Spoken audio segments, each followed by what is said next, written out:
Hi there, I'm Danny Flexen. He is Ayman Khan, and this is SO Live. Hope you guys are doing well out there. We're here every week with the most interactive show on boxing YouTube. And we are talking about what broke as big news late last week from the Times, from Tom Kershaw, who says that he's heard from very reliable sources that next year, when Frank Warren and Queensberry Promotions contract runs out with TNT Sport, they will be moving over to join Frank's former rival, now good friend Eddie Hearn, over on DAZN, an app that was for at least 2 years regularly and quite enjoyably, I must say, derided by Frank Warren as being substandard. So, Ayman, what did you think when you first heard the news? I have one big major worry. I'll park that to the side for the moment. It's good to hear that boxing's continuing in some vein of form, I guess. And Frank Warren secured a deal, and it's not a complete shutdown, because you always worry with some of the landscape of boxing, with everything being in a bit of flux over in America. PBC lost their deal. They tried to find something with Amazon. You hear some rumors and whispers about Boxer and Sky Sports' interest. The same sort of thing happened when BT was taken over by TNT, and this might be the continuation of that.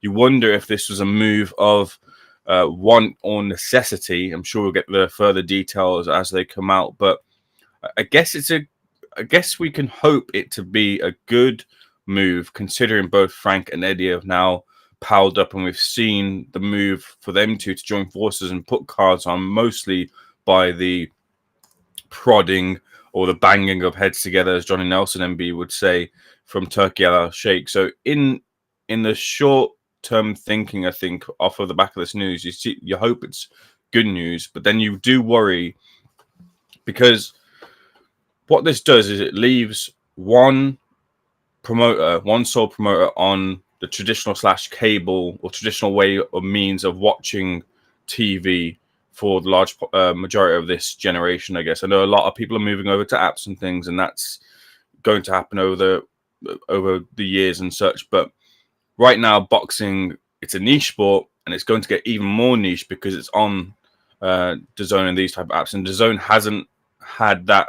We've never had the release of figures. We've never had the release of, and if they were big, if the viewership was massive, you get that release because promoters would crow about that. That's how this game kind of works. And because they've always held that back, it kind of gives the feeling that, the subscribership in the UK isn't there. So you wonder about the health and state of boxing in that sense, and if crowds will still be there, if crowds still matter at all, really, and if it's just content is king here. So that leaves Boxer, the only broadcaster on Sky Sports, that traditional kind of way of watching, outside of course, the terrestrial TV channels, and then their status as well too, as to what will happen with them and if they continue, because like I mentioned, the whispers there that deal might not continue either. So I do worry as well, but I guess looking positively at it, it might mean that we get bigger fight nights because promoters now joining forces, I guess, on cards, on broadcasters, sorry. Yeah, so I've just seen someone in the chat, the Keggy, saying Frank Warren and Queensberry have already unequivocally denied this. I don't think that's actually true. Right. So I've just looked at the Box Nation interview with Umar a little while ago. And while Frank says he's happy with TNT, he also says he will honour his contract. We know that contract runs out next year. So, yeah, no one was ever saying he was going to leave TNT early to join DAZN. He wouldn't be able to. That would be a breach. All that's been said is that he's close to securing a deal to move from TNT to DAZN next year. So it hasn't been unequivocally denied at all. His reply is very similar to how Eddie Hearn fielded the question when he was potentially moving over to DAZN at Sky Sports. Very similar. Yeah, it's definitely not an unequivocal denial, especially talking to Box Nation, which is a channel, of course, partly owned by Queensberry Promotions. I don't imagine, I'll have to watch the rest of it, but I don't imagine it was too, they went into too much depth or challenged him too much. Someone called Jilly Powell in the chat is just saying, shut up, which is, very helpful, Jilly. Thanks for watching. On a podcast. Boxing 24/7 says, agree with the risk of hiding boxing away further is reducing mainstream exposure. Also, will DAZN increase subs now Warren is on there? What happens when Frank and Eddie's shows clash? Are they under one show? I mean, I can't imagine there'd be clashes, would there, once they're under the same broadcaster, in the same way that when Eddie promotes in the US, if he's been on the same platform as he was previously with Golden Boy, for example, they would never put a show on the same night on the same platform. It just wouldn't work. I don't think you'll see, Frank Warren on DAZN Sport 1 and Eddie Hearn on DAZN Sport 2. Ra Hokum says, Frank Warren, like Bob Arum, has had his extraordinary longevity because of his ability to move with the times, in some cases ahead of the times. I'm guessing that's a kind of allusion to Frank Warren creating, I suppose, or helping to create Box Nation out of the rubble of his choice to leave the Sky deal, although you could say the writing was on the wall at the time. But he left Sky for what was then a brand new service. He put his own money where his mouth is in Box Nation. And it kind of held its own. It outperformed its meager resources for the first few years it was around, and lasted a lot longer than most people expected, and obviously still exists in a different guise now. Jack Dutton says, Fury Usyk was on Sky, DAZN and TNT in the UK, so will it necessarily make that much difference to the big fights in the UK? I mean, that wasn't in the UK, Jack, is the first thing to say. It was obviously out in Saudi Arabia. And I think the very biggest fights may well, especially the Riyadh season ones, because Turkey Al Sheikh wants the biggest possible audiences. I think those sort of events will always be on as many different big broadcasters as possible. But I think in terms of boxing in the UK, there's pluses and minuses. I think in terms of making the fights between boxers from Queensbury and from Matchroom, I think it's a step forward. I think DAZN will be pushing more if they're both on the same platform to make those fights. I think Eddie and Frank have already got a close relationship. This will bring their interests into alignment as well. But I suppose the negative side is, the monopoly aspect. It could work to shut out fighters, who are affiliated with other promoters, including Ben Shalom and Sky and some of the more growing companies like Wasserman Boxing or GBM Sports, for example. So there is that concern as well. DB Cooper says, this is bad for British boxing, which has been built on mass casual interest from ITV, Sky, TNT. A monopoly hidden away is not healthy. Also, DAZN is a ripoff. Thunder Road is saluting Ra and iBoxing Hub. Thanks, Thunder Road. But where's your demand for thumbs up, please, as you normally do? And then you can have a shout out all to yourself, Thunder Road, if you do your usual job. Dennis Baktov says, one less channel to stream.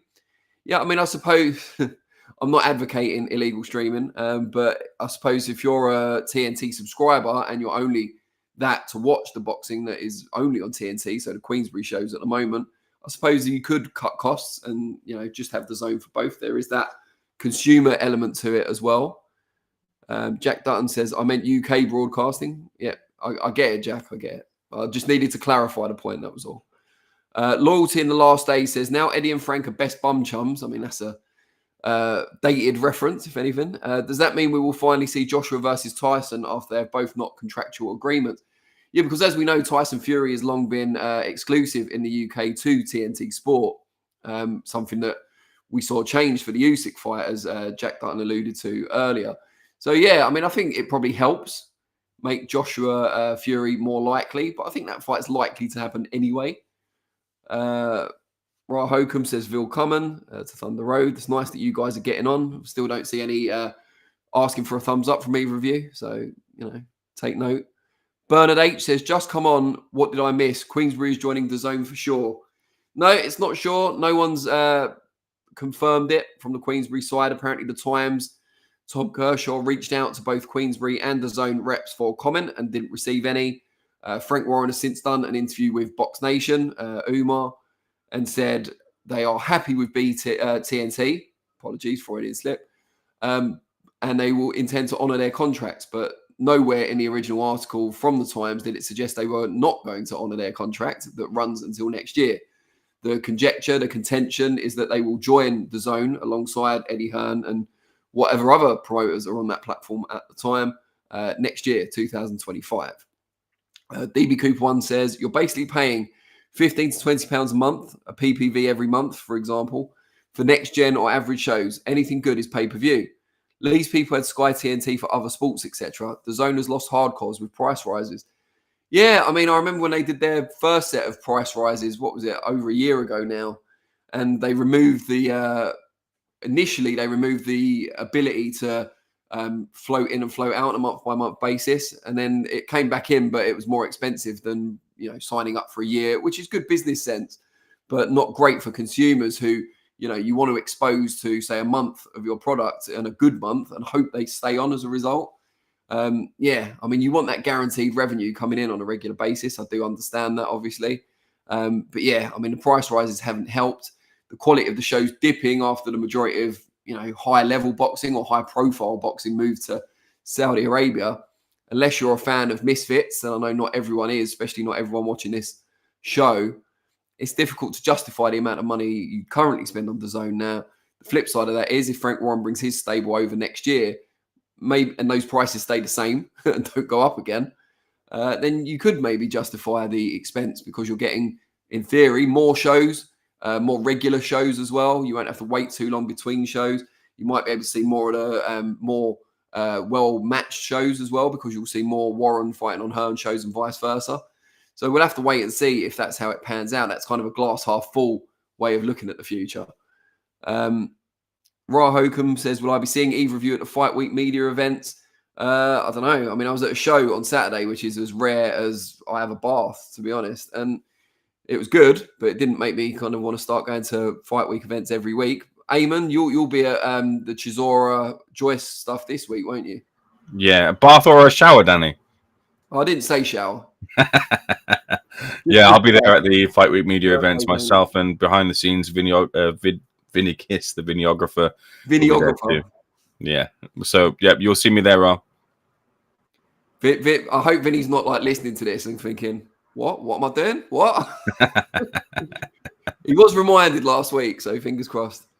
The week before, we thought Vinny was going to a show as well, and it turns out I'd never asked him to do it. So that was my bad. Dennis Backtop says, seems like Frank has had a good run recently, so unlikely BT or TNT are upset. Why would he move to DAZN? Has Turkey invested in DAZN? Not as far as I'm aware as yet, but I think it was Turkey who was key in making sure a lot of the Riyadh season events went on DAZN in addition to Sky and TNT. So I don't know. I don't think he's invested in them, but maybe he does see the value in them in terms of disseminating the product amongst the hardcore boxing fans, of which he probably considers himself one. Oh, here we go. Thunder Road, finally. Hit the thumbs up, chat.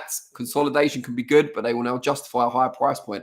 By they, he's referring to DAZN, I hope, and not SecondsOut. Thunder Road also asks, I knew there'd be a price to pay for the drumming up of popularity. Do some YouTube channels get priority for post-fight interviews? SO only had 3 interviews this weekend, while another had many more. Did Ayman get bullied in his town, or was he talking to ring girls? I mean, both. But apart from that, no, there can be priorities. It varies depending on which promoter, which fighters, and which night. Sometimes we'll be at the front of a queue, sometimes we won't. But on SecondsOut generally, particularly on fight nights, because we're looking to get, usually quite short interviews, we have to prioritize, and we want to get ones that are going to generate the most views. So it might depend on biggest names. It might depend on who's had the most dramatic or exciting performance that's just happened. A lot of it will be through choice. I mean, Ayman can talk in a second about specifically Saturday night, but generally I will ask the guys to get people that we know are going to resonate with the audience at that time. We definitely go for more quality in terms of what viewers want than quantity. So yeah, maybe don't judge us purely or predominantly on the number of interviews rather than the quality of them. But Ayman, yeah, if you want to give your kind of side of that. Yeah, I would say in a general sense, it's a lot of things are up in the air when it comes to fight night specifically. Like Danny said, that sometimes some other outlets will get priority, some don't. Queensbury tend to usually be a bit more laissez-faire with things, and you're able to get a little bit more than you can on fight nights than other promoters might offer you. But that's obviously to their own prerogative. Sometimes it's just things work out the way they do, I guess. Managed to grab, of course, David Adelaide, Carl Frampton, and Nathan Heaney. But yeah, some fight, I won't name any names, but some you want to grab and they're not there at the end. And some you decide that, look, there's a queue already for 3. I might go try this one and then come back to that one. So there's a toss-up of who you're going to get. That's, for example, what happened with Brad Pause. By the time I got to Brad Pause, I was interviewing Carl. So you're doing an interview with someone, and then once you finish that one, you go to the next person, and you're sixth in line. So then you go to ask Nathan Heaney in this situation, and some don't want to test the waters with the loser because obviously it's the loser of the fight because, you know, it's obviously a touchy moment in their career. But then you go to them and you roll the dice there. They say yes, you get that interview, and then you come back and, you know, maybe interviews aren't available anymore for that fighter. So you have to weigh everything up in the moment and make those decisions, and you end up getting what you get sometimes. But yeah, I think Seconds Out have been on the good and bad ends of both. It does fluctuate, but it takes quite a while to fluctuate as well too. Yeah, were you chatting to ring girls though at any point in the evening? No, you know what? I've never done that. Always try and keep it professional. That's my kind of thing. Don't ignore anyone by any means. But what would I talk? What would I talk about, Danny? Don't ignore anyone by any means. What? So there's a queue of ring card girls actually desperate to talk to you. No, guys, I'm just a bit busy. I'm a professional. I'm here to work. I did have a couple of chats with people. I had a chat with His Flexcellency himself, who was there as a fan. I had a chat with October Red was there, Andy Poole was there, Matt Lenihan was there as well too. You chat with the media and your fellow colleagues and things, but Ring Card Girls wasn't a conversation I had with this week or any other week I can really remember, actually, to be fair. You're going to have to put it on your bingo card, mate. Get it done. Imagine, I wonder if you saw me chatting to Ring Card Girls on a fight week that you were there. Oh, man. The slipper would have come out, right? Oh my God! How old do you think I am? That I've experienced that form of corporal punishment as a father or as a child. But yeah, no. Moving on from slippers and ring card girls, either together or separately. Thunder Road says, "Thank you both for answering the question and giving insights behind the scenes in the business." Yeah, I mean we're always honest, and unless it's like someone else's secret to keep, do you know what I mean? We're quite open, I think, about what we get up to. It's hard not to be these days, anyway. Ra Hokum says Ames is being modest. See, I knew it. But the ring girls kept approaching him. He struggles to get away from them. Yeah, I mean, they can be quite nippy when they want to be, quite determined. Dennis Baktov says, Turkey is a fantasist, don't like his control over the sport. He's picking fights, mandatories, tournaments. Boxing has always been a playground for the rich, but shouldn't be his toy. Yeah, I mean, I think it's a danger in any industry to give one person too much power. Although I guess as long as his fantasism, if that's what you want to call it, is serving the fans, then we can be happy about it. No harm done kind of thing. But when it starts going against the good of the sport and what the fans actually want, then it might become more of a problem. We'll talk in a minute about the likelihood, first of all, of Warren taking his stable to DAZN and the implications of that. But we want to get our poll out nice and early, if you excuse the expression. We are asking currently, who do you feel is the best promoter in the UK?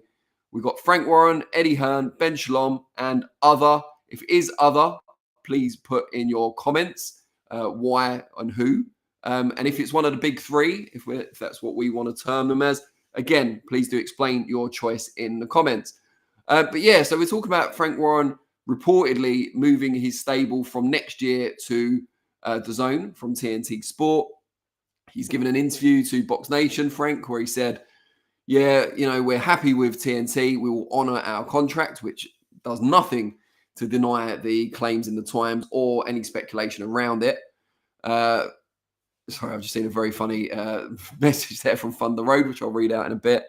But yeah, so Ayman, first of all, how likely do you think it is? Not how likely, actually, but how beneficial do you think it would be for Frank Warren and Queensberry specifically? So not for the sport as a whole, but for Warren and his business to move to DAZN.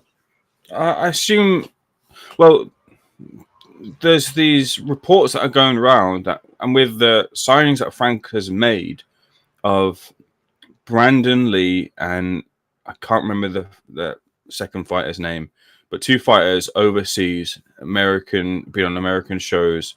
It might be Daniel Lugo, the name comes to mind. I don't know if that's his name. I apologize. But either way, Brandon Lee, seen as a top prospect, was knocking out his opponents. One that you'd want to keep on your roster. Frank has signed him. A bit of a left field signing. I believe he's going to feature on the undercard here for Joyce Chisora. You wonder if Frank and Queensberry Promotions are looking to make moves to go to America and establish links and routes there and look to promote there. That seems to be the obvious case, and you wonder where are those shows going to go. A TNT included, is that part of the TNT contract? Considering that's a recent addition, we don't know the ins and outs of the TNT contract. You'd presume it's clearly for the UK shows. So what was the position there? You imagine that if Frank and Queensberry Promotions were looking to make the move to promote overseas, and they've done shows overseas, I think in the past in Dubai and Poland, that they'd want a promoter that can align with them, that can also do big shows and have the manpower and resources to host big shows over there. And DAZN have shown that they've wanted DAZN have shown that they can do that and have supported Eddie in doing that. And maybe that's a DAZN prerogative as well too, to really kind of put more resource towards those American shows. And Queensberry, I think, have latched onto that clearly, with some of the rumors and whispers that are going around with Frank and Queensberry maybe doing shows in America. But it's going to be big for Frank as well too. And I don't know how the dynamic of Hearn and Warren will work, because they're still two competitive promoters, so they're forced to work together. But when Eddie's established himself in the US to a degree, but Frank can pick up on the mistakes, and they're two completely different people. But Frank and George and Queensberry can pick up on the mistakes that Eddie made when he first landed in the US. And the sooner you know it, when you're working together with someone, the next day there might be miles and streaks ahead of you in who's the better or more established promoter over in the US.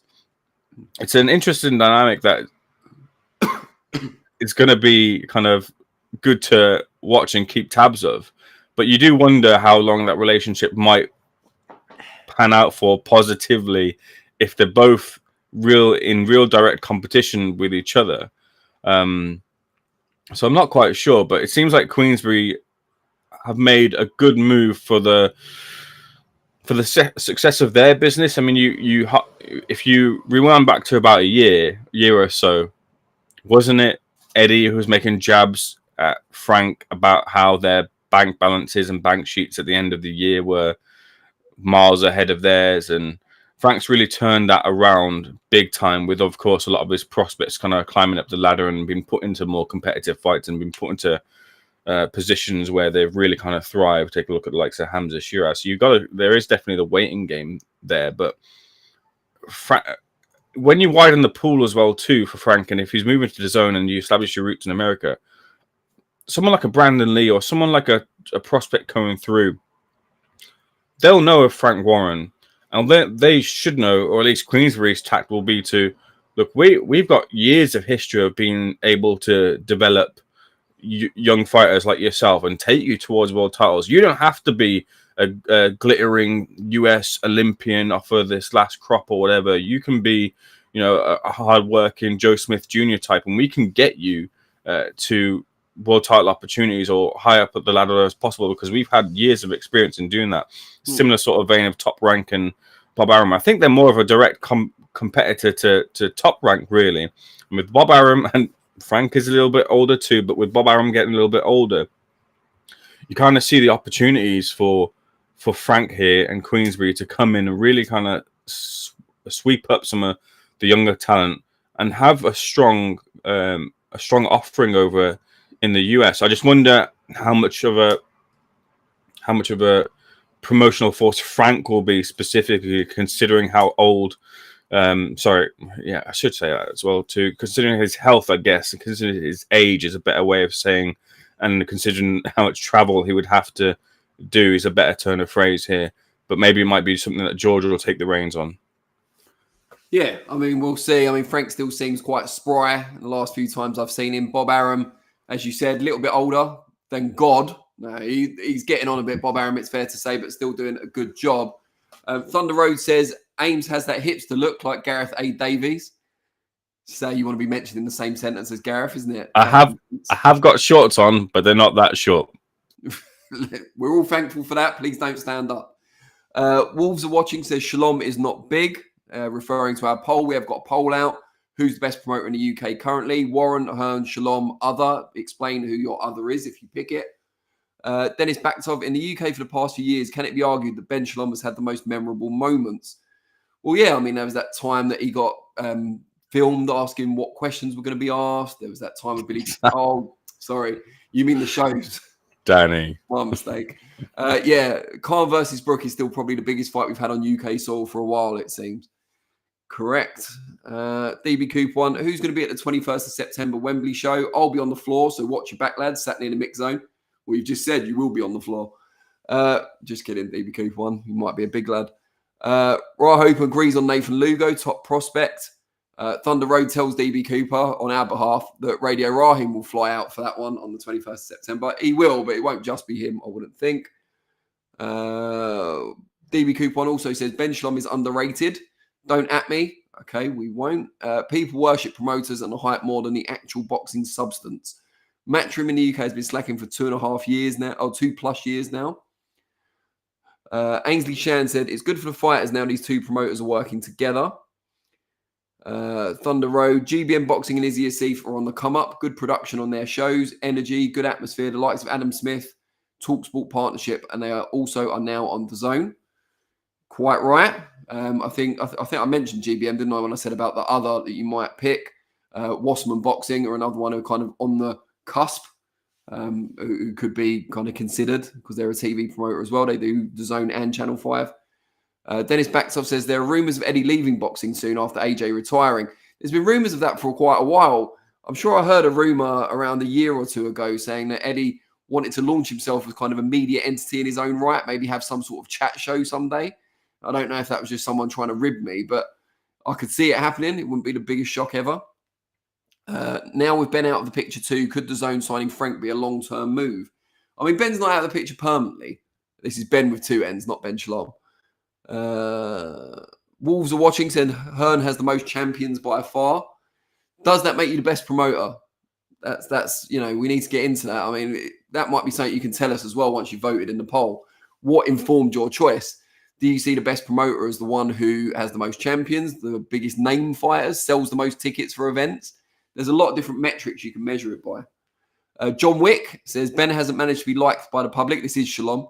I wonder how that will hinder him in the long run. I don't know. Was Eddie Hearn always liked? First couple of years when he broke into boxing from, what was it, like poker and darts before, I don't remember him being particularly popular.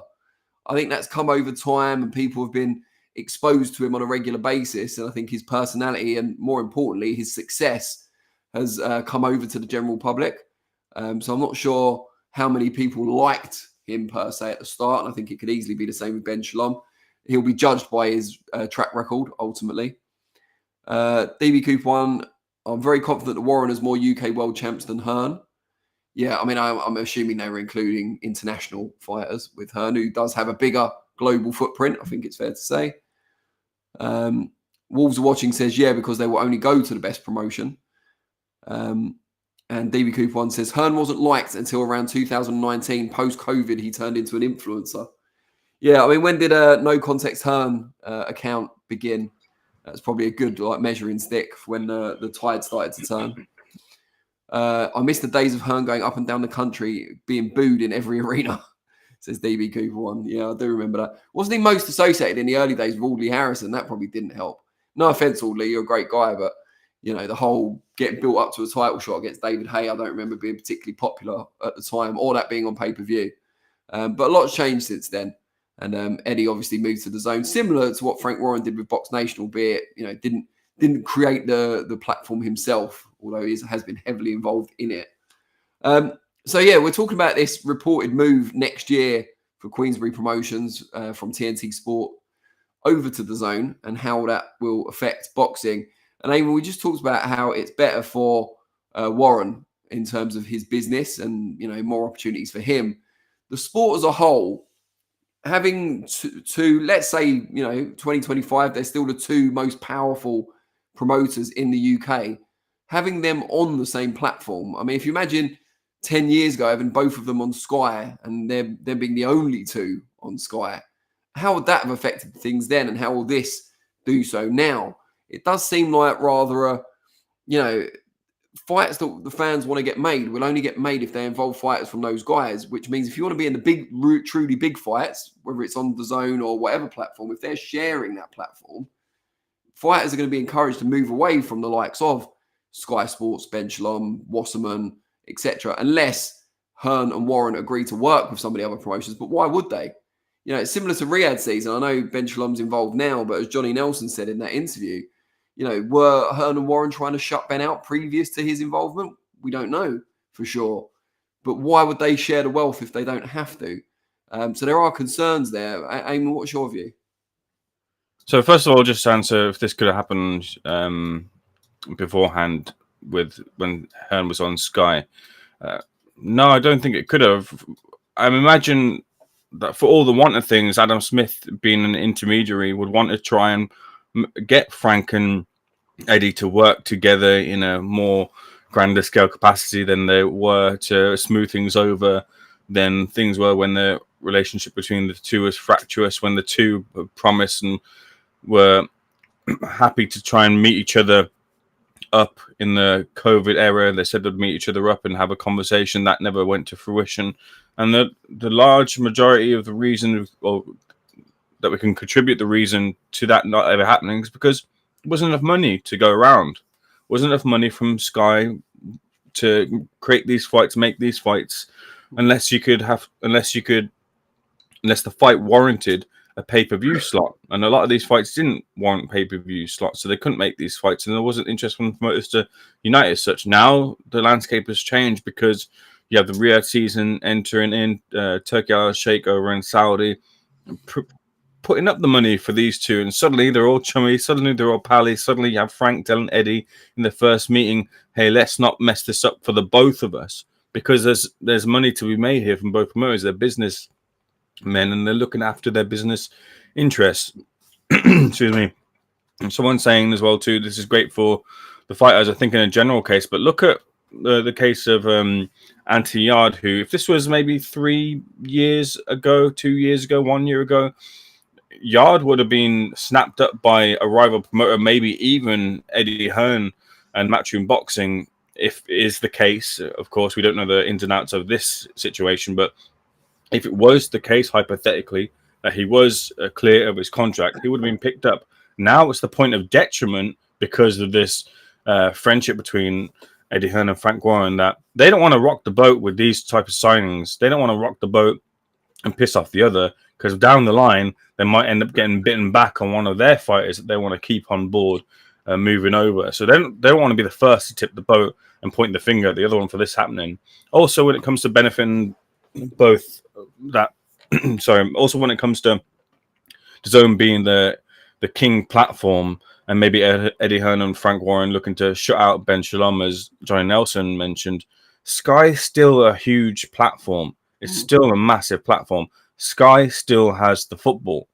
In the UK, in European countries as a whole, unless you have the football, you're not the leading broadcaster. You're not the leading channel in a sports sense. DAZN haven't been able, and they've been frozen out of the deals or potential bidding of the football, of the Premier League rights, and they can't get a grasp of it. Until that changes, DAZN won't truly be a real key figure and force in viewership and getting people over to their platform. So there'll always be life for the likes of TNT if they're interested in boxing. Sky Sports as well, if they're interested in boxing. This is the type of thing that when it came to deciding Khan versus Kelbrook, and when they had their offers on the table, and when they might have had different offers on the table that were higher in terms of money that they would make, because Sky still had the platform, because Sky had the viewership, and Sky has the lasting power of their being able to, Sky Sports News, other kind of shoulder programming as well, because they have that machine.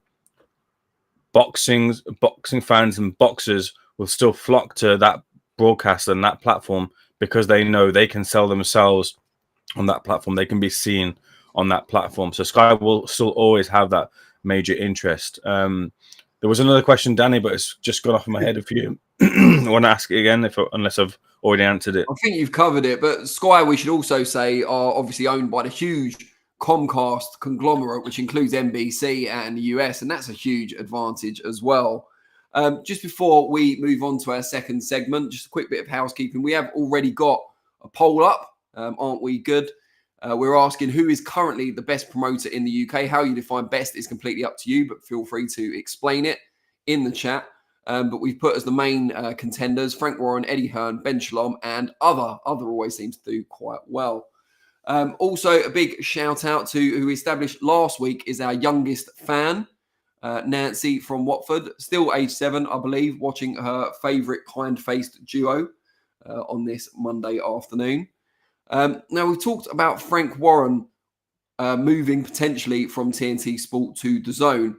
One fight that I wish wasn't taking place, being broadcast on any platform, takes place this Saturday at the O2, and I've said it all the way through since it was announced, and that's Joe Joyce against Dereck Chisora. I've been quite clear as to why, but I'll repeat it again at the risk of boring everyone. I think that Dereck Chisora should have retired probably a couple of years ago. I know, I'm not saying it's our right to tell people they have to retire. He parcels all the medicals, he's fine to carry on. But I would have liked to have seen him retire a couple of years ago. I think he's slowed markedly from his prime, even though he's still managed to pick up the odd victory. I think his speech has deteriorated over time as well. I think Joe Joyce has had similar decline, but more suddenly, just from spending time with him, doing interviews and so on.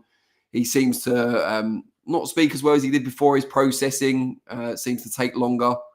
And putting them together, in a way, I understand it because, you know, similar levels you would hope, and they can do the less damage to each other. Like, you wouldn't want to put either of them in against a Deontay Wilder or, you know, a huge puncher, or Zhilei Zhang again in Joe's case. But the flip side is the reason they are, you know, declining already is because of the accumulation of punishment they've taken. So putting them in a fight where, you know, it's likely to go into the later rounds or even the distance means they're going to take an inordinate amount of punishment yet again. And it's something where they've both already been to a certain level. I'm not sure either of them still harbour any true, you know, sincere ambitions of winning a world title. It's probably at this stage just to make as much money as possible before retirement. At this point, for me, and it is only my opinion, the bad kind of outweighs the good. But yeah, Ayman, what do you think before we go to the chat?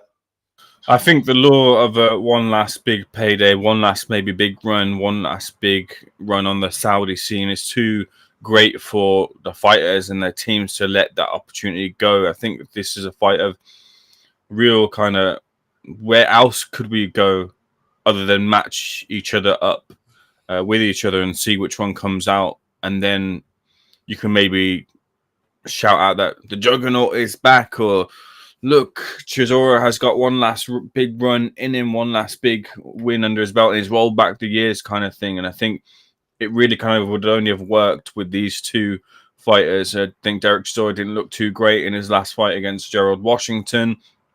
I think, obviously, Joyce didn't look all that great either in stopping Cash Ali. Maybe Joyce, with a bit more confidence, might have been able to dispatch of Cash Ali, who has proven to be levels below Joyce. He might have got that and done that a lot sooner. But I think there might be more that you would argue here that there's more life in Joe Joyce's career here, and maybe it is. I think the question from a Joyce's team side is, if you build back the confidence and you'll get back to being the juggernaut, and when you have the likes of Usyk say in the past, you know, the fight I don't want to fight is Joyce, he just keeps coming forward, and you were pitching the likes of Joyce versus Joshua had he come through Zhang, and you know, potential fights with Wilder and things. Like, as an asset, as someone who brings eyes to the table, and both Joyce and Chisora, from that point of view and a promotion point of view, you want to kind of build back your asset, but they could only do it against each other. I don't think it would be a pretty fight. I'm in the same sort of thinking with yourself, Danny, that, you know, this isn't the most appetizing of fights either. But there's too much of a lure on the table. There's too much reward at the end of this fight week to let go of it. I think I quite like the noise coming out of Frank Warren specifically saying that, look, either of these fighters lose and they should hang it up. This is the kicker here. This is where you end your career. I hope that's just not promotional talk here to sell the fight. I hope that's not the case. But Chisora's kind of already poo-pooed that and said, I want to have a certain amount of fights, and this doesn't fill the quota yet. He wants to have a couple more after this one. But they would have control to a degree over Joe Joyce and say, look, that's it. We won't promote you anymore. Whether he gets picked up by another promotional outfit is another thing. But you know, there's too much reward here for both fighters to let go of, and unfortunately, that clearly outweighs them looking after their health. Dennis Baktov says, Frank saying Del Boy's fighting's prove him wrong after saying he should have retired 5+ years ago isn't good enough. Should pull him on that, Flex. I did pull him on it in the interview I did with him about a month ago, where I said, you know, do you think he should retire? And he said, I thought he should retire 2 years ago. And I said, yeah, so is there then a conflict in you employing him for this fight? And his thing, what he did kind of, you know, turn it round to say, yeah, well, if he wins, he's proved me wrong. And if he loses, then I was right all along, kind of thing. But yeah, I mean, we haven't given him an easy ride. Thunder Road says, I hope Joe Joyce will dress up like a Deliveroo driver during this week's press conference. There's a sponsorship opportunity. Yeah. Deliveroo, they'll get your order wrong, but nothing will stop them delivering. Even Dereck Chisora. But yeah, if for anyone who's been living under a rock for the past week, that's a reference to Dereck Chisora. Apparently, well, he was being filmed getting into a fracas with a Deliveroo driver and planting the nut on him. Which, yeah, didn't go down too well, although the Deliveroo driver did. Boom, boom. Dennis Baktov says, only Zhang has fought Joyce and not had a hard night. Joyce's decline isn't enough to lose to Del Boy. He'll gas after 4 rounds, and that's dangerous versus someone with Joyce's gas tank. Yeah, I'm not saying his decline's enough for him to lose the fight. I'm saying his decline's enough that he shouldn't really be fighting anymore and taking additional punishment to that which he's already withstood. You know, Joyce, a lot was made in the past of Joyce having this thicker skull than the average human, and that's one of the things that enabled him to take a shot so well. Now, if you're going to say that about someone, they've proved how well they could take a shot for years against pretty hard punch, and they get absolutely walloped back-to-back fights by Zhilei Zhang, who is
Just having some connection problems here over on Seconds Out. Danny Flexen just stuck in motion as he was creating his point on Joe Joyce having the chin to take some of these bigger shots. I remember watching live, actually, the fight with Carlos. Just have it. Yep. Got that there. We're on repeat, aren't we?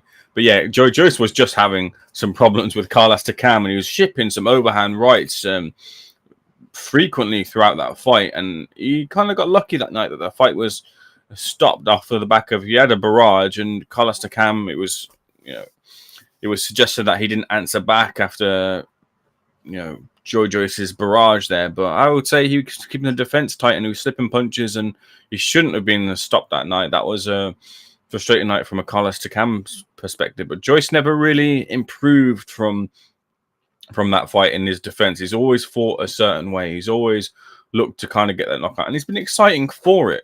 He's one of those fighters that whenever you know a Joe Joyce's fight is coming up, apart from the last fight against Cash Ali, but that was more because of the opposition.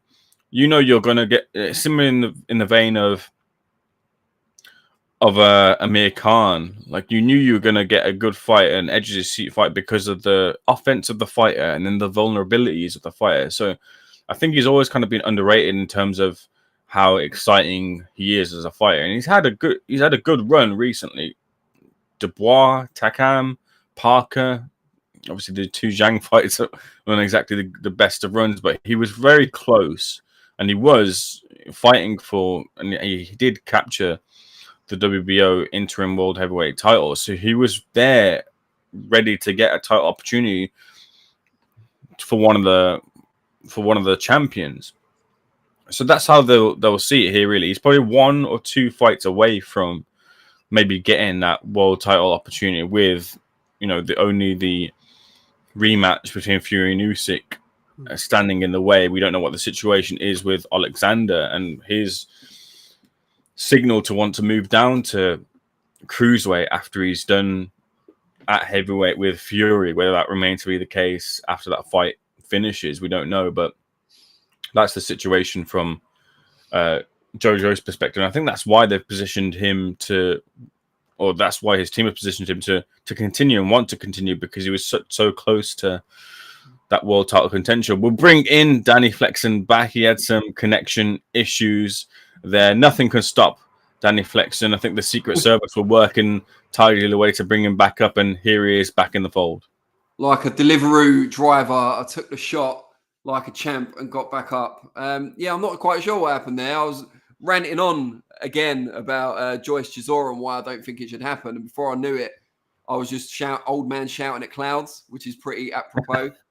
But yeah, so we're about to move on to segment 3 now, I think. But yeah, my salient point was that it's not a necessary fight, because they both had huge paydays earlier in their careers. They both taken huge punishment at heavyweight, the heaviest division. They're getting on in age. They don't need to fight anymore, from what I've been told about their financial situations. They're not flat broke or anything like that. And people around them have said they should retire, both on record and off. Not just Chisora, Joyce's case as well. And this is people that care about them. I'm not saying this because I'm, a boxing hater, or I've suddenly fallen in with the British Medical Association, albeit I did work for them for 2 years in my younger life.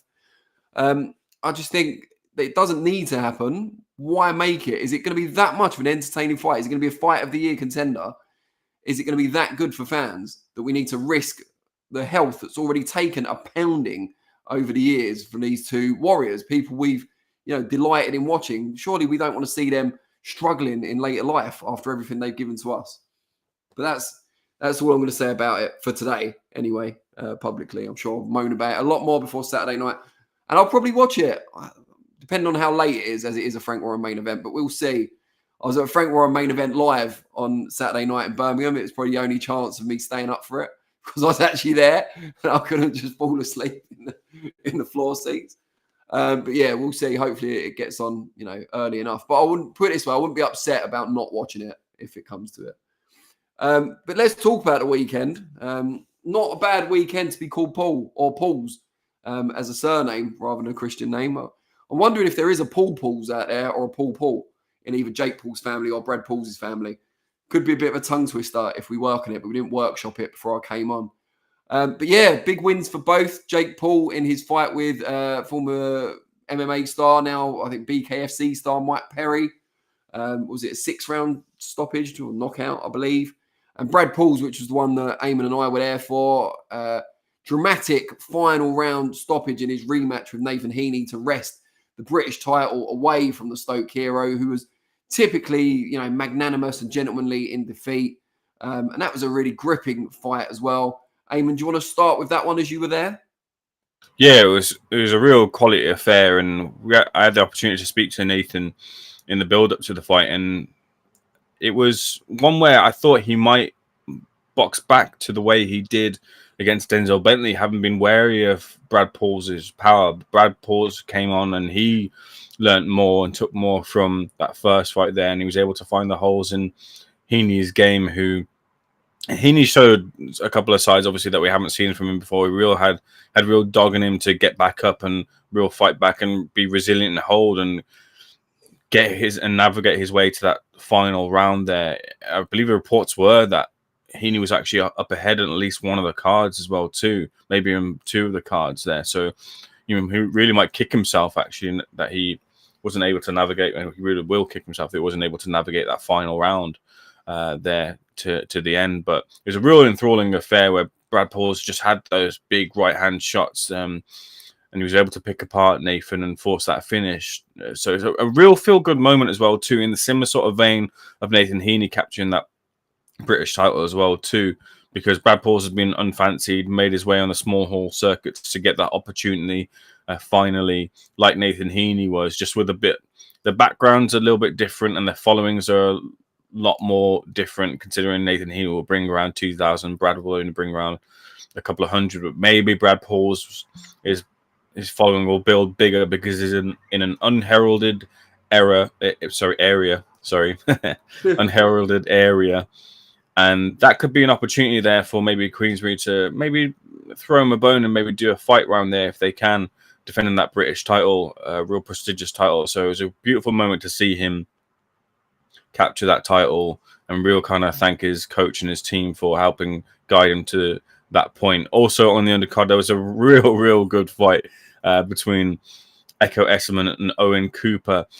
Firstly, I just want to say, I hope Owen Cooper, the way the fight finished won't stay with him and he can bounce back from it too, because it was a big leap in levels. And whilst you can credit the matchmaking for it being a real good fight, it turned out to be way too much for him to chew there, because you're up against a fighter who knows exactly who he is. He knows exactly his strengths and weaknesses, and he dropped Owen Cooper. He put a lot into it, but then he realized, look, I need to hold back here. I need to pull back a little bit more and reserve some for the later rounds. Otherwise, I'm going to end up getting into dire straits myself. And he nearly was. It was a real big shot from Cooper to drop Esserman. In the same way that I'm talking about experienced a punch that he really shouldn't have got caught with. But Cooper then you thought would kick on the gas, and Echo Esserman just really cut off. I thought the referee was a little bit lax. I know it happened really quick, but from my angle, I could see that Cooper's legs were just gone and he was wilting, and it should have been called then. So he took a few punches too many for myself. But a fighter who knows exactly who he is, and Echo Esserman gets another opportunity now, I think, when many were kind of wondering, off the back of recent performances for him, if he was slipping. He hasn't slipped enough to drop down to where Cooper's level was, but Cooper also climbed a couple of levels too. I just hope he can give a better account, and hope he can still give a good account of himself, I should say, in his next fights. And the other fight I want to make mention of well too on this card is Sol Dakers, who did what he had to do. There was pressure on him to get the stoppage because this was supposed to be the Adelaide fight, and Webster comes in on 1 or 2 weeks' notice. So you've really got to stop your opponent. You can't go to a points victory. And I know that knockouts and things might not specifically be Sol Dakers' game, but the heavyweight division is your game. So you've got to provide knockouts. You've got to provide stoppages. And he got that stoppage. He got that finish. He was able to use his craft. He was able to show. He said in the build-up to me that he's going to be a completely different Sol Dakers, and you'll see different facets to his game. I don't think I quite saw that, but that doesn't matter for now. What matters is that he beat Webster, and for people like us in the industry, we'll know it's off of the back of a couple of weeks' notice. But for everyone else, they'll see the vindication and the win, the clear win this time around for Sol. And if he wants to keep going into that British mix domestically, where you got the likes of Fisher, him, Italma, and such, you got to keep notching up these wins. You got to keep looking good. Maybe he fights Adelaide next. Not quite sure. They both seem to want the fight there, but onwards and upwards now for Sol. So yeah, it was a decent offering there from the Mag 7 card. Yeah, so on the subject of Brad Pauls, I interviewed him this morning. It hasn't gone out yet on the channel, but we were talking about potentially a homecoming fight somewhere near where he lives. The problem is that down in Cornwall, there isn't a hospital with a neurological unit as required by the Board of Control to stage a BBFD show. So to have anything even akin to a homecoming, he'd probably have to go to Plymouth, which is around an hour and a quarter drive away from Newquay, which is where Brad's from, Newquay Bomb, of course. So it could happen, but it's less likely given the. And there's reasons, like Brad's not angry at the board at all for it because, you know, it's good reason. It's one of the things brought in the aftermath of the Michael Watson tragedy. So we understand why there are these things in place, like having the paramedics ringside, like having an anaesthetist present and so on. But yeah, so there is an issue around having that homecoming. But he said in the interview, spoiler alert, I suppose, but he's open to a trilogy fight with Nathan Heaney, as Heaney had been gracious enough to give him the rematch after their draw in the first fight. I think overall, he's just delighted to be British champion, only the second holder of the Lonsdale belt in the history of Cornwall, the first being Len Harvey back in the 1930s. So, I mean, hugely impressive stuff. Not a place with a big fighting heritage, but certainly a rich one. You know, Bob Fitzsimmons was from Cornwall as well. So, yeah, I should say county as well rather than city. But, yeah, great stuff for Brad Pauls. The way he won it as well, at the backdrop of vociferous army of Stoke fans chanting and singing on their favourite in Nathan Heaney, and a smaller but very passionate contingent from Newquay that were behind where I was sitting, actually, massively in favour of Brad Pauls. To do it right near the end of the fight as well, yeah, I mean, that'll be the best moment of his career. Even if he goes on to bigger heights, I can't imagine anything will give him the same kind of emotional resonance as that did. I agree with the rest of what Ayman said about the other fights, particularly Cooper and Esserman. I did think the referee was late stepping in. I thought he should have stepped in and stopped Nathan Heaney earlier in the main event as well. I thought Brad Pauls, I watched it back today, landed double figures, 10 or more right hands, clean in a row with nothing coming back from his opponent. But the referee waited until Heaney hit the deck and then started imposing a count. Heaney obviously didn't rise in time. But I felt like if the situation was reversed, I think Brad Pauls would have been stopped at that stage. I think the fact that there were so many fans present in favour of Heaney, that it was a dramatic fight, and that he was the champion going in, I think all that kind of impacted, whether consciously or subconsciously, on the referee. I thought performance of the night, and no disrespect to Brad Pauls, but his was a more competitive affair. I thought performance of the night was Andrew Kane. From the thriving Everton Red Triangle gym, same as Nick Ball, who was ringside alongside the people from Queensbury watching the fight. He absolutely dismantled a very good and underrated campaigner in Ashley Lane to wrest the British and Commonwealth titles away from him at super bantamweight. And I thought Andrew Kane's never looked better. I think that version of Andrew Kane would have beaten Beluta in their fight, although maybe Beluta had a lot to do with him not being able to produce that on the previous fight. But yeah, Andrew Kane was scintillating, fast, powerful. His footwork was excellent. He didn't take many shots in return. And while Ashley Lane's been beaten, I think 9 times now, he's very rarely completely outclassed. And after the first couple of rounds, that's what happened against Andrew Kane. So big shout out to him as well. And yeah, that Brad Pauls interview should be up on the channel tomorrow for anyone who's interested in watching it. Let me just go to the chat before we move from what some people in the chat will consider the sublime to the ridiculous in Jake Paul's latest outing. Let's have a look. So talking about me getting cut off earlier, Thunder Road says Shalom made a couple of phone calls. He didn't like Daniel's comment about requesting interview questions beforehand. Yeah, I haven't heard from Ben yet. So, if I get cut off again, it will probably be him.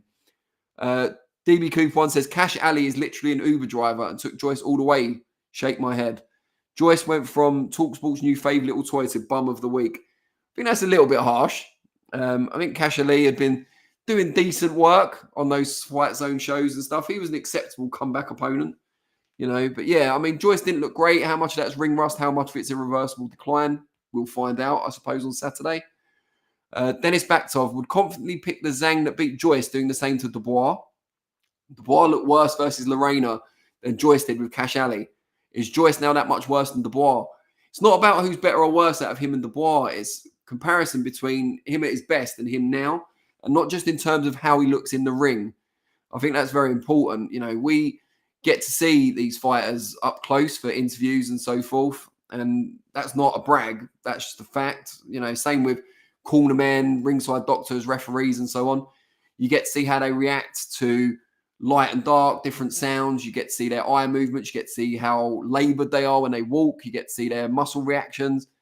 All things that maybe won't come across in a fight, which is essentially a snapshot of a person's health. So you know, I'm not a doctor. I'm not a medical expert, despite the aforementioned time with the British Medical Association. But yeah, Joyce seems different to me, significantly different to how he was just 2 years ago. But yeah, we'll see. Then it's back to, oh no, we've done that. Thunder Road, again, about me getting cut off, says Daniel forgot to clear his cache and probably had all those fake taxi tabs still open. It's weird, Thunder Road. You know, no matter how many of those I watch, it still always stuns me when I find out those taxis are indeed fake. DB Cooper 1 says, only Flexen would be struck off by the BMA. I wasn't struck off. I was there for 2 solid years working in their publishing department, and then I got the phone call to join Boxing News. So, you know, makes it sound like they were like headhunting me, doesn't it? I got the phone call to join. I had interviewed for the position. Boxing 24/7 says, how is Josh Warrington and Terry Harper fighting for world titles in their upcoming fight when both are coming off KO losses? I think I could probably field that one. You know, I could give you loads of official reasons or official sounding reasons. But the truth is, Josh Warrington's still a massive draw locally. So him getting it, and he's a former 2-time world champion. So him getting the opportunity at another world title despite coming off a loss, albeit a loss against Lee Wood as well, I don't think that's a huge surprise. Terry Harper, similarly, you know, decent name in her division, but more importantly, her KO loss was at a different division to the one she's now competing in. She's a former world champion, and the women's side of boxing doesn't have anywhere near as much depth as the men's. So I don't think these are completely unacceptable. It's very difficult in boxing to have those kind of hard and fast rules. Oh, yeah, if you're having a KO loss, you can't come straight back in for a title. I think the European and the British titles maybe still have a rule where you can't come off a loss and fight for them. Maybe the IBF as well. I'd have to check all that out. But I can understand why Warrington and Harper have managed to bypass that. Thunder Road says Solomon Dacres bears a resemblance to Troy Deeney, both Brum too. Yeah, I mean, I don't know. I've got to try and imagine Troy Deeney. What you look? Do they look alike? Eamon, what do you think?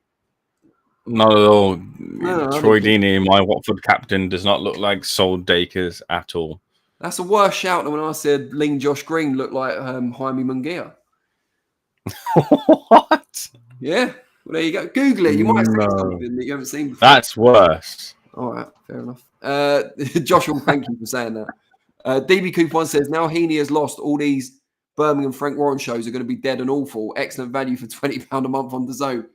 DB Cooper 1 bringing us right back there to our starting topic, which was the possibility of Frank Warren's stable joining Eddie Hearn's over on DAZN next year. We asked in our poll at the start of the show, who's the best promoter in the UK currently? And let us know in the chat how you define best, what your criteria is. But we listed Eddie Hearn, Frank Warren, Ben Shalom, and other. So please do vote if you haven't already. Also give us a thumbs up and a subscription if you haven't already done that. Our fourth and final, sorry guys, segment on the show this week. Oh no, I forgot all about Paul. Better call Paul. Jake Paul, that is, because we've talked about Brad Paul's. But yeah, I left out the other side of the coin. Jake Paul was another one who got a win at the weekend. He warmed up for his shot at Mike Tyson, if you like, by beating bare knuckle and MMA star Mike Perry. I have not watched it apart from the knockout itself. Eamon, what did you make of Jake Paul's latest outing? Danny, just quickly, would you rather watch Jake Paul versus Mike Tyson or Chisora versus Joyce? You have to pay for one. Which one would you pay for? I think from a moral and ethical standpoint, I'd pay for Jake Paul against Mike Tyson. Ah, interesting. Because I don't rate Jake Paul highly enough that I think he poses a significant danger to Tyson, regardless of Tyson's health issues. Like, imagine Tyson in with a top heavyweight of the current generation. Like, no one would allow that. Jake Paul's still got plenty of flaws. I think Mike Tyson can fiddle his way through regardless. But yeah, I'd pick that one if I had to, because I understand why that's going on. That's a curiosity. The Joyce Chisora doesn't need to happen. Fair enough. And in answer to your question, this has been billed as Jake Paul's worst performance so far. I still thought he looked pretty good, and I think that was to the merit of Mike Perry and his chin, although he was outweighed by some, I think, 30, 40 pounds, which isn't great, I guess, for hardcore boxing fans or boxing fans who have actual boxing interests in this being an actual fight here. But Mike Perry was able to hang in there until it was over. It's always a spectacle from a Jake Paul point of view, and he will march on to this big, huge Netflix deal, which is guaranteed to be the biggest boxing event of the year. and in recent years as well too. Even with the likes of Fury and Usyk undisputed heavyweight titles being on the line, it's going to be an absolutely huge event there. And you got to talk about. I won't discuss it now because it would take too much time, but a real kind of worry as to the want and drive for traditional boxing when Netflix have launched their boxing offering with this type of fight. But that's a discussion for another day. Look, I think Jake has his place within boxing. It's clear with Jake Paul that the experiment for him to try the professional game and try to climb the ladder that way, whilst that's something that he probably wants and a signal that he wants, it doesn't drive the viewership and subscribership or pay-per-view sales, whatever. So they've had to go back to this route. And what with Tyson having to pull out with his health issues, they've drafted in Mike Perry, and they have to go back to this route as opposed to traditional boxing. So did what he had to do to get through. This Jake Paul kind of event, I just wonder whether it's him selling those tickets, because it looked a brilliant spectacle and it looked like the fans were packed in well early than they usually do for traditional boxing events. But was it Jake Paul or was it Amanda Serrano who's selling a lot of tickets? And that's quite a savvy move there for MVP to bring in Serrano and attach her to the Jake Paul name, so she gets the viewership and she gets more money, but she's also helping to sell the actual event there with bums on seats and a bit of dynamic price movements as well too. Hellacious KO knockout contender of the year as well too, and Ashton Silva are seen in the aftermath, the likes of Raphael and DiBella coming out and saying, look, I knew this guy wasn't the full ticket that you were trying to sell me. He wasn't that hot prospect, but MVP put him down as one of their hot prospects, and he was winning the fight until Barty just pulled it out of the fire really with a hellacious 3-punch combination. Be really thankful that the fourth didn't last too, because he was in some kind of way afterwards. I saw the referee get some stick as well too for trying to halt the celebrations of Barty. I thought that was the right move as well too, because we didn't know what position he was in. The stretcher was coming in, I got told as well too. So you don't want, it's not a good visual when you're, I get it, you've scored an incredible knockout, but it's not a great visual if you're celebrating while someone's getting stretchered out of the ring there. So thankfully Ashton Silva is okay. Say again? You didn't see Echo Esserman doing it with Owen Cooper, did you? So No, exactly that. But I get it. This was a massive opportunity for Barty, who's now taken on Pretty Boy Schofield next, to who Silva wanted. So good fight in prospect on the next one. But yeah, it looked a fantastic spectacle. Roll on the Jake Paul show. I don't mind Jake Paul too much. I think he's done it about the right way as the rest of them. He's managed to separate himself from the rest of the KSI and Misfits pack. And when you got the likes of other fighters like Carissa Shields who say this person is a professional boxer, we view him like that. You've really kind of got to take that on board. And whilst it is a sideshow still, I think you've got to give Jake Paul credit for what he's been able to do in the sphere of boxing. When he said it took me away from the LA lifestyle, I was on drinks, I was on drugs, I was on a road to absolute oblivion, and I don't think that's promotional talk. I think that's the complete truth. He's really used boxing as a vehicle to really kind of help himself. Yeah, I'm a fan in that sense. I won't be watching many of his fights, but I'm a fan of the way he's used boxing as a tool, not just for himself, but the way he's used it to influence not only his fan base, but the likes of Amanda Serrano and female boxers, and enabling them to get paid a bit better as well. Can only give him credit for that. Big fan of his brother as well, as you know, you and I are both WWE fans, and Logan is doing sterling work over in the wrestling world. So just before we go, only one segment and probably a brief one, but I got a chance last week to catch up with world champion Nick Ball, who, unbeknownst to a lot of people, not long after the victory over Ray Ford, was forced to have surgery. I think it was a triple hernia that he suffered. He'd had it in training in the lead up to the fight as well, and it was causing him a lot of pain. Connected with his running, apparently, had helped to cause it somehow. But yeah, so he's now back in the gym, I think, and looking to get back out before the end of the year. IFL did an interview a couple of days ago with Jazza Dickens, who, before Nick Ball, was the most famous graduate, if you like, of the Everton Red Triangle Gym. And he'd said that he'd accepted an offer to fight Nick Ball. Made some inquiries off record with Ball's side of that equation. And it seems like that fight's not going to happen, or certainly not next, considering the patchy nature of Jazz's recent form. But I guess what do we want to see from Nick Ball next? Yeah, I definitely didn't want to see that Jazza Dickens fight there for Nick. I think he's, with respect to Jazza, he's got bigger and better fish to fry at the moment. And I was really kind of worried about Jazza, to be honest with you, off the back of how not the last fight, the fight previous went, because it was a one-punch knockout, wasn't it, from his opponent that stopped Jazza, if I remember that correctly. So you had real worries about Jazza's condition, the way he fights too as well. He would really be having to pick off someone who is an absolute wrecking ball, for want of a better phrase, for Nick Ball.